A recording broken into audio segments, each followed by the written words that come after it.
Welcome to the Pat Mayo Experience, WGC HSBC Champions from China. Lineup lock, don't forget people, 8:45 p.m. Eastern Time on Wednesday for this tournament. There's two tournaments this week, this and the Sanderson Farms. If you're looking for the Sanderson Farms show, well, if you're listening to this in the audio podcast version, it's all merged into one. For videos, there is a separate video up on the DraftKings YouTube page. If you are looking for that, cheat sheets will be up on the DKPlaybook.com as well. The Sanderson Farms is a regular PGA event with basically no good PGA players in it, so that's going to be a lot of fun, but that doesn't start until around 8 o'clock in the morning Thursday, so in case you forget and don't play in the WGC, the better tournament with the bigger prize pools, you can just start piling in entries into the Sanderson Farms. On the line with me today to break this all down from FantasyGolfInsider.com, it is Jeff Bergerson. What's going on, dude? Not too much, Pat. I'm kind of psyched because I love late night golf, but also I kind of missed day golf the last 2 weeks. So it's like now we have late night golf and we have daytime golf. So it's going to be nonstop on my phone looking at scores. So what's going to happen on Sunday? Are you going to log out of football and start watching some Sanderson Farms final round? I don't even know if that's on TV or not. Oh, it'll be on. I will do that. I'll switch back and forth between football and the end. Probably more golf if I have some teams in competition in the end, but I'll definitely watch it. Yeah, I think that the Sanderson Farms might be a better betting event. Not going to lie to you. It could be, but like you were saying to me a little bit ago, if for all those guys that we've been looking forward to seeing on the PGA Tour from the web.com, this is a good event for those guys. It is, and we'll start off with the WGC because that's the really important one with all the bigger names that people actually know until you get to the very bottom of the DraftKings pricing. Then you have all these Chinese players no one's ever heard of, so that's always a good time. But at the top, Dustin Johnson and Hideki Matsuyama are the two highest priced players. They're the only two golfers above $11,000 in terms of the pricing. Now, the problem is, once you get down towards the bottom of the pricing this week, stuff gets thin real quick. You know, like, even to think of it, like the lowest priced player is $6,900. And, I mean, if you want to afford one of these two guys, you have to start scumming it down super early. So do you have a preference between DJ and the defending champ, Hideki? Now, DJ's won this tournament before, 4 years ago, hasn't played in a while. Hideki we've actually seen play since the FedEx Cup playoffs. But, I mean, for me here, I think it's Dustin Johnson, and it's not particularly close. But I don't even know if I want to take either one of these guys. I might just drop down to Jon Rahm because he's so much more affordable, and he's sort of like the poor man's Dustin Johnson. Now, he's not actually poor because A, he's a golfer, and B, he's still quite good, but he's $10,000. That's incredible savings off DJ if you want to go down. But will you be piling on one of these two guys? You know, it's going to be interesting because I'm wondering if those guys at the top are going to be lower owned this week. Kind of like last week with Justin Thomas. I was just shocked. I don't know about you, to see Justin Thomas owned at about 8 or 9% in GPPs last week. I can tell you it won me a lot of money. Absolutely. I had JT in my core as well, and it was wonderful. I was still shocked. I thought for sure, even with his price tag, he would be 20%. Is that same thing going to happen this week? And if so, how can you not like the guys at the top, right? Well, I'm on FantasyNational.com right now, and if you want to become a member at FantasyNational.com, you can do that by going to FantasyNational.com, and I'm looking at the real-time ownership projections from the site right now, and the site is lining up with exactly what you're saying. Right now, they have DJ projected at 15%, Hideki at 12%, whereas guys like Rose, Day, Rahm, even Leishman are all either 19% or above. So it seems like people are passing on this top tier, but where there are so many good players in this field, it kind of makes sense that you could do it. It's not like, you use Dustin, now you have to use a bunch of scrubs at the bottom. If you use Rahm or you use Leishman, then you can actually build your team. Like, the worst player you could have is like Kyle Stanley, and that's not so bad. It's not. You could do one of those guys. You're not going to get two of those guys up there. But if you did Dustin Johnson, you could drop down. You could get one guy in the low 8s and the rest in the mid 7s. You kind of touched upon there's not too much depth down in below 7,500. There's a couple of guys who I'd be okay with, but it just isn't rich like the last couple of weeks where we had like a Keegan Bradley at 7,000 a couple weeks ago, and just some real Cabrera Bello was another one, obvious value.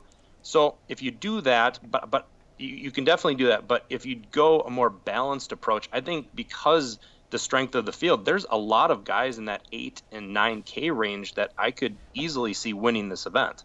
Yes. So let's talk. Do you have a preference actually between Dustin and Hideki? Because I would go Dustin. Yeah, I have Dustin in my core, and I do not have Hideki in my core, but it's razor thin. I wouldn't, bet a lot of money on Dustin heads up versus Hideki. I just give the edge to Dustin. He's not that much more expensive, and he's a little bit better putter.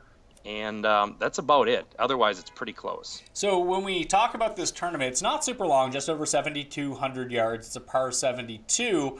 Again, it's over in China, but they're still dealing with bent grass greens.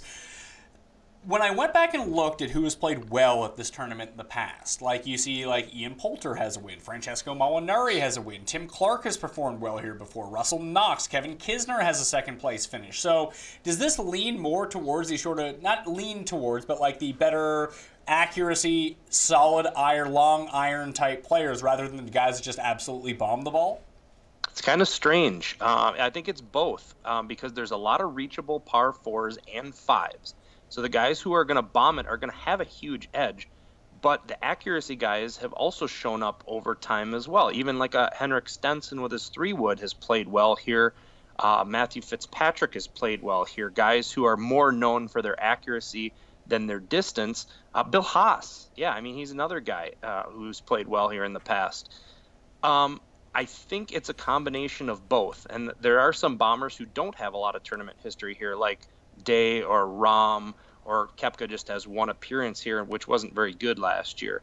So it's kind of difficult to say for sure which direction. I'm using a combination, but I do have a lot of those accuracy guys who are a little bit shorter off the tee this week in my core. Yeah, one of the big things that stuck out to me, and it makes sense because it's a par 72, but I went back and looked at the sort of correlation numbers, and every year you go back, you sort by who dominated the par 5s, and you basically have your top 10. So it's really going to come down to the par 5s, and weirdly enough, with the way the length is distributed on a lot of these holes, the par 3s all fall in the 200 to 225 yard mark. So just for people right now, I'm looking at the past 24 rounds from that range, the best players in the field, Day and Chez Reavie are tied at number 1 from that key par 3 range. Then it's Glover, Scheifele, Wes Bryant, Adam Scott, Hudson Swafford, Justin Rose, Jordan Smith, and John Rahm. So I thought that was really interesting. If that's sort of like an extra 2% thing, if guys can actually tread water or potentially gain strokes on the field on those par 3s, I think that could be something that differentiates those players from everyone else. I think that's good, and I think also accuracy guys who can also score on par 5s is a great combination of stats to look at this week. Yeah, so of those guys, Kuchar is really the one right now sticking out, but he hasn't played in a while. But he's 6th in this field over the past 24 rounds in par 5 scoring. Yeah, he was one of the guys. Molinari's another guy who can score on par 5s even though he's not long off the tee. Kyle Stanley is another. Yep, absolutely. So I found that to be really interesting. Let's go back to the top then. So let's pass on Hideki. Let's pass on Dustin Johnson for the moment. The rest of the plus $10,000 guys. You got Rose, Day, and Rahm. I really like Rose. I like his form coming in. I think he's sort of the prototypical type player. It's weird because I try to pair a lot of players together where if, it really helps with correlations. Like if DJ is going to play really well at a course, I feel like Rahm, because of their similar skill sets, can do exactly the same thing. And when I see a course where Henrik Stenson can play really well, I feel like Justin Rose falls into that category too. I just don't love the price on Rose compared to some of the people below him. Right. It seems a little bit much. It seems maybe $1,000 too much for Justin Rose there. Are you putting, how much emphasis are you putting on guys who have not played the last 3 weeks at all versus those guys who have been either on the European Tour or the PGA Tour overseas in Asia? I'm not, actually. None at all. It's tough because because it's a WGC and you're getting, if this was some regular event on the PGA Tour and we weren't dealing with 70% of the top 30 players in the world, I think it would be more problematic. But I think these guys are so skilled that, it doesn't bother me that Dustin hasn't played in a while, put it that way. Right. Does it for you? A little bit. There's certain guys who I kind of worry about, like a Henrik Stenson. I think Stenson's undervalued here. Oh, I definitely do. I think his price is low. I like him a lot. He's played well on this course. It's just that long layoff that frightens me a little bit more with him than it does other guys. I do like him. I do have him in my core. And if you have him, you can also take another guy in this 9K range, whether it's Koepka, who can, just crush par fives, or even Paul Casey at 9,400, stack two of those guys, then go with a low 8K guy and the rest of your roster in the mid sevens. And that's really a solid lineup. Do you think that people are going to stop using Paul Casey because they have Paul Casey fatigue? Could be. He is quite wearing over the course of 4 days to follow him, because he will just bomb like he has the last couple of weeks on a round or two, and then just look amazing the other 2 rounds and end up with a really respectable finish. But you have to go through some crap to get there. What about Leishman? Leishman's coming off a playoff loss. He tends to put together a whole bunch of good rounds. I mean, he did just win a FedEx Cup event. He's been playing really well over the last 6 weeks. Do you think that people overlook him because of the price tag and where his perceived value is versus what his actual value might be now? Because I think that starting your teams like, I don't know, Rahm Leishman leaves the door open to, a combo that's not very highly owned but has substantial potential. I think in the past he's been ignored, but I don't think he will be this week. He's just been too good. Plus, he has a good tournament history here. Plus, he's only 9,900. So I think he won't be ignored this week. He'll be owned in the upper teens or so. And I don't think he's going to be ignored, but I also kind of like him, too, in that 9K range. Pair him with even Stenson. Start with Leishman, go to Stenson. And that's also a solid combo as well. Yeah, I think of all the guys, if I was to power rank them from that $9,000 area, I like Rahm the best, then I like Leishman, and then I like Stenson, then probably Rose. I won't be able to fit all those guys onto a team, obviously, but I'll be starting with a lot of Rahm, starting with a lot of Leishman, and then figuring out where the rest of my teams go. Like, I'm good with passing on Day. I'm good with passing on Koepka, even Casey and Fitzpatrick. And I mean, Pat Perez could be somewhat interesting because no one is going to be on him because he's $9,100 in this field. But I mean, Pat Perez keeps showing up every single week. Yeah, he has been. He's been kind of overlooked the last couple of weeks, and we've got top fives from him both times. And he's another guy who scores on par fives really well for not a bummer. Right. Yeah, it's kind of easy to go to be contrarian this week in the GPPs, which is really fun and exciting. So if we go down to this next level in terms of ownership, Paul Casey has a ton, obviously, and then Phil is projected to have a super high ownership. The highest projected player of the week right now, based on the Tuesday results from Fantasy National. Do you know who it is? Is it Ty Hatton? It is Ross Fisher. Oh, I knew it was one of the two. Like, I like Ross Fisher. I think he's a nice price here, especially with his form coming in. But if he's going to be like 25% owned, I have no problem fading Ross Fisher. Right, absolutely. Because he has the 2 top sixes here and then 2 runner-ups in his current form. And I think he's going to be very popular. I also think Hatton's going to be popular. That price was a little bit bizarre at $8,200 for a guy coming off back-to-back wins. Well, it's tough, though, because I find that ownership models and these projections always tend to overinflate how much the Euro guys will be owned, because there's still a substantial portion of the DraftKings field that are playing these DraftKings tournaments that just don't know the European guys.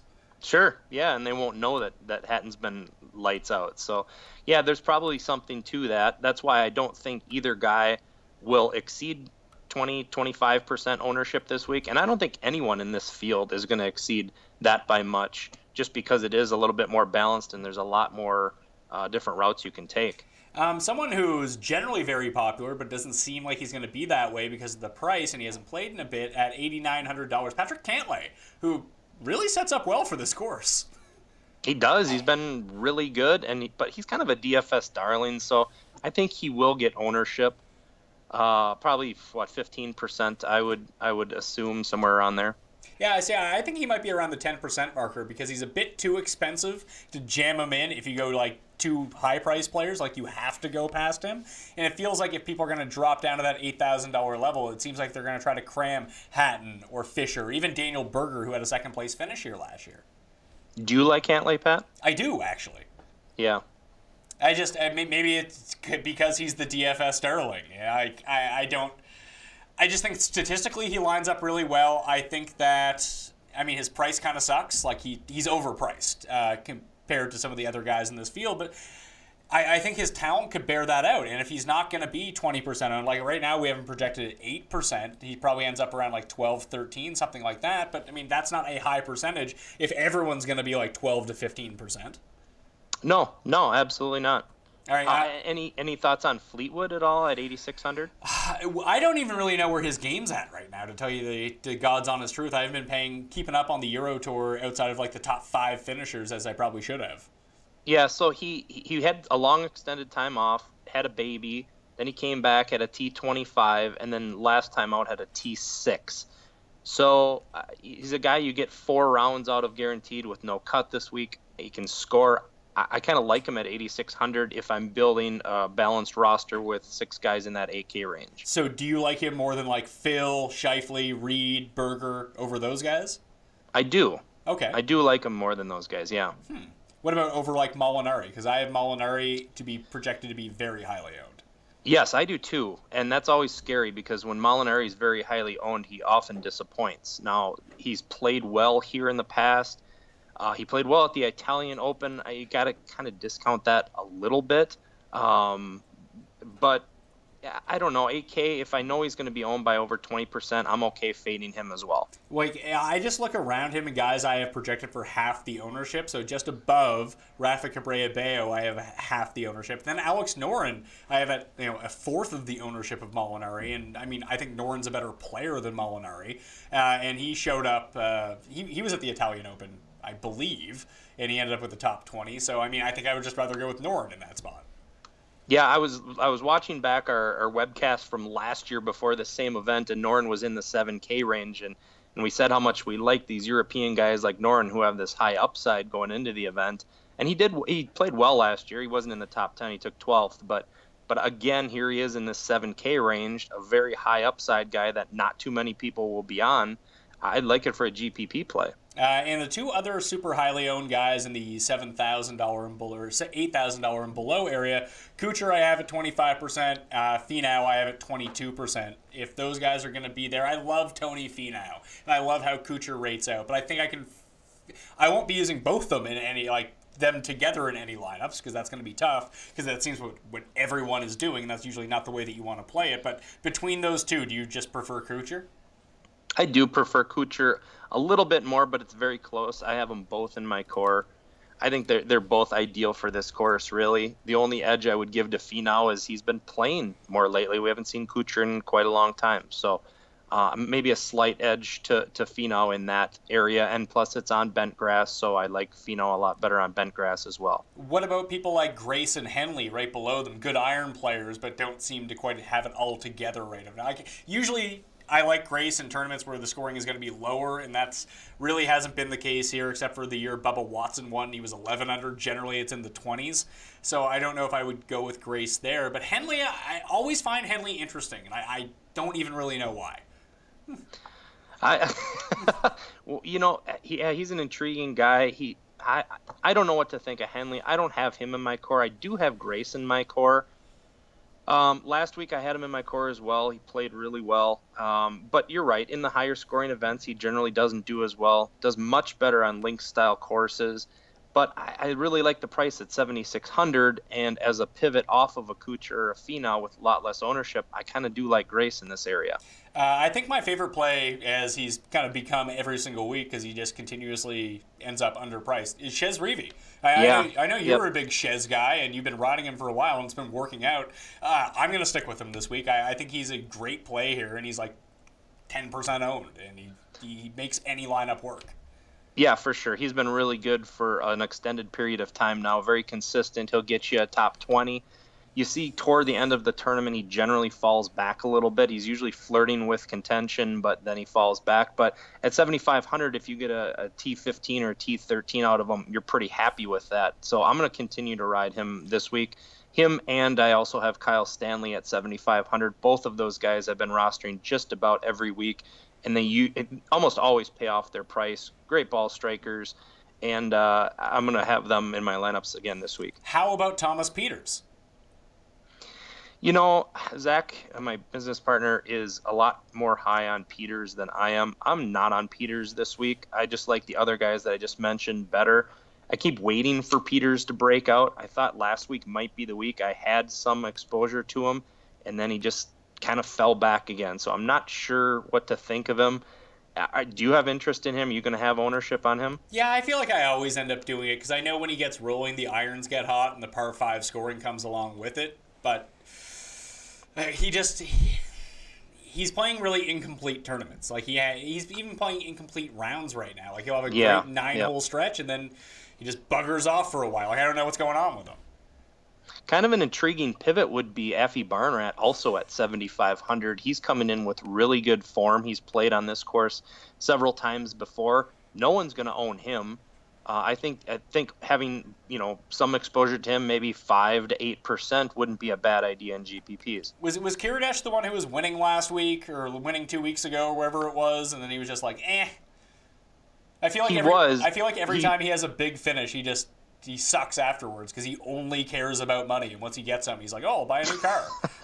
He was in the lead, but Ty Hatton hunted him down and ended up winning that. He was tied for second a couple of weeks ago. All right, yeah. So I mean, I think that makes sense. I think you can give Wiesberger a look. I think he won in China last year, if I'm not mistaken. Not this tournament, the tournament that comes after it. Or was that the one where like Fleetwood shot like 60 in the final round? Like Ross Fisher was hanging around in that one too. Whatever the Euro event is in China. I think of Wiesberger like you think of Grace. Yeah. To do better in lower scoring events. I just feel like he's a better par shooter than he is going to shoot -20. Now he'll probably go out and do that this week. Now that I say it, but in this type of event, he's played okay here in the past, kind of middle of the road. 7,300 seems like a really low price for a guy of his caliber, although his form has been really bad. I guess I would probably prefer Olesen a little bit more over Wiesberger at 7,300. Well, it's funny because there's 3 guys right below them that I want to get your take on. As low as I'm going. Hudson Swafford, 72. Tanihara at 72. And then Jordan L. Smith at $7,300. I know he's been playing a bit on the Euro. He plays on the Euro Tour, so the stats that I'm looking at are only from his major appearances. But he's a pretty decent par 5 scorer, and that could go a long way this week. Yeah, he is. I have rostered him a whole heck of a lot in Euro Tour, and he was really good for an extended stretch. And lately, he's kind of hit the skids. He had a top 25 in his last time out, but before that, he had just been awful. So I had gotten off of him. He's a high upside guy, but I won't be having any exposure to him this week. All right, anyone below that threshold that you would go with, like Richie Ramsey, Ryan Fox? Remember how much everyone loved Ryan Fox, the PGA? Yeah, I don't like Ryan Fox. He is very inaccurate off the tee, and I think that's going to hurt him here. I do like Richie Ramsey. I've been on him quite a bit in Euro Tour, so I will take a flyer on him. Like I said, at Olesen at 7,300. I think those are the only guys that I have in my core below this range. The only other guy I would give some consideration to is Hadwin at 7,100. I don't see a ton of upside out of him, but his game kind of sets up okay for this course, so I'd be okay with him at 5% ownership this week as well. What about CH3? What about CH3? Listen, I mean, at one point, if this was like this time, 6 months ago, he'd be the highest owned player in this field because of his price. I mean, you could probably say the same thing about Hadwin too when he was on his run, but I mean, CH3 finished T19 last week. When he gets going, he scores well on par 5s. Like, I don't know. I'm not super intrigued by him, but the price is very intriguing. I know it is. He did not look good at CIMB, and then I would have not thought he would bounce back with a good performance last week at the CJ Cups. So I don't have any prediction on how CH3 is going to play this week. I really don't have any feeling. All right, well, that was the HSBC Champions DraftKings picks and preview with Jeff Bergerson. Jeff, do you have a pick to win this one? Ooh, a pick to win this one. I think Rahm wins. Do you? I do. Oh, he's gonna be low owned because he looked bad last week on the Euro Tour. Yeah, I know it's perfect because that's gonna get a lot of people off of him. Someone probably yelled at him from the gallery and he got frustrated. That's not gonna happen here. No one's gonna be talking on the side of the course of the HSBC Champions. And that shook him. Probably. That tends to happen. Rahm seems like a giant hothead, and the U.S. Open was the biggest personification of that. But I don't know. Again, if this is a course where DJ's won and Hideki's won, Rahm is on the level of those guys with similar games. So if he's rolling and he can get it going from round one, he could run away with this. Yeah, I think he definitely could. I'm going to go with DJ to win just because I have him all over the place. If you want a long shot, I'm going to say Lucas Glover at 7,800. So you're going to be using some Lucas Glover then? I am going to use some Lucas Glover, at 78. Yep. Yeah, I don't want to. I looked at the betting odds. He was 70-1 for Chez Reavie. I don't really like that, but you could probably get him at 16-1 for a top 5. He can get a top 5 here. Yeah, absolutely. Well, he was in the top 5 for most of the dang tournament last week, and I had a little bit of money on him to win. But then he wasn't close at the end. Well, T15, but kind of fell away. I don't know if he's capable of winning an event, but he's been real close over the past month. All right, that will do it on the Pat Mayo Experience for the HSBC Champions DraftKings Picks and Preview. We'll be back on the other side of the audio podcast for the Sanderson Farms. But if this is the video version, we'll see you later. You gotta go click on another video. Get those clicks. Don't forget to give the video a like and check out my cheat sheet up on DraftKingsPlaybook.com and all Jeff's hardcore core up on FantasyGolfInsider.com. Pat Mayo, good luck this week. I'll see you next time.